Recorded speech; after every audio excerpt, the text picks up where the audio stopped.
we Afghans, like the people in Europe and Middle East and any other country in Africa, we are peace-loving people.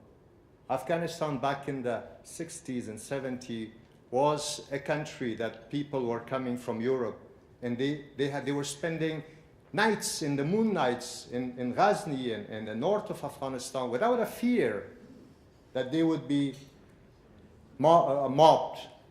And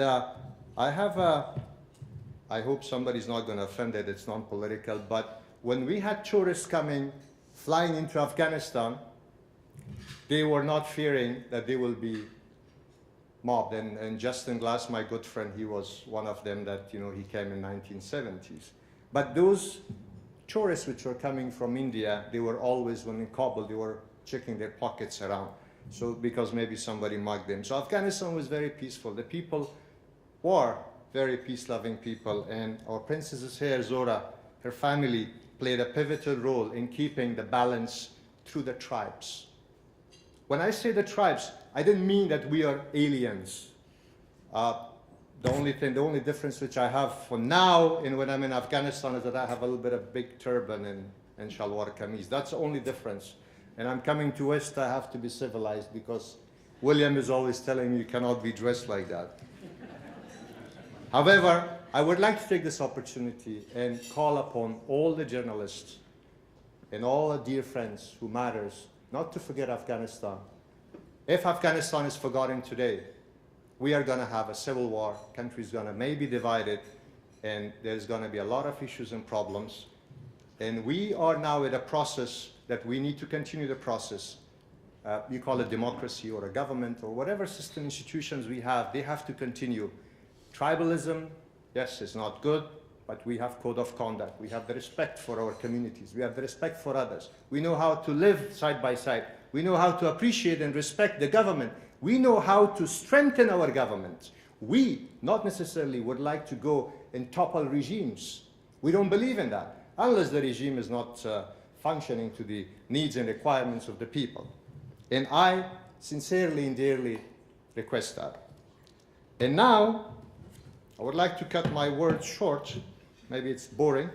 I'd like to take this opportunity and talk about an extraordinary individual who has traveled to the war zones and covered stories without the fear of his life.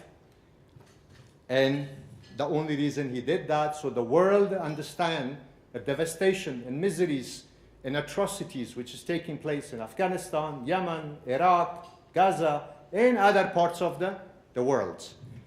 And the winner... Al quinto giorno la seconda guerra di Gaza conosce una nuova escalation con forti bombardamenti che ci sono stati ancora per tutta la notte e ancora in fila la collina francese, esattamente dove si trova il quartier generale della polizia, e proprio stanno aprendo questa settimana quelle per lo Yom Kippur e per Sukkot. Sono festività religiose in cui migliaia e migliaia di persone fanno gli attacchi mirati contro le automobili, con Beit Laia, Beit Lanun, sono ormai deserti, cioè chi può ha ficcato tutto su un offensivo a fuoco con la polizia. Il palestinese è stato...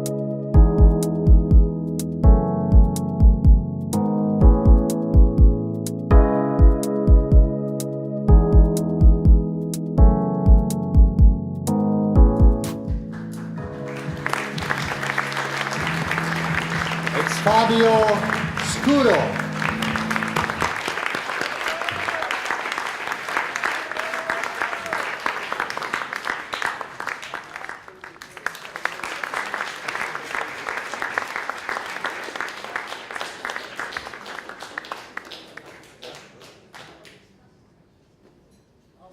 Gentlemen and ladies, it's incredible then a man that coming from the country for Dante Alighieri, Machiavelli, it's one time is speechless.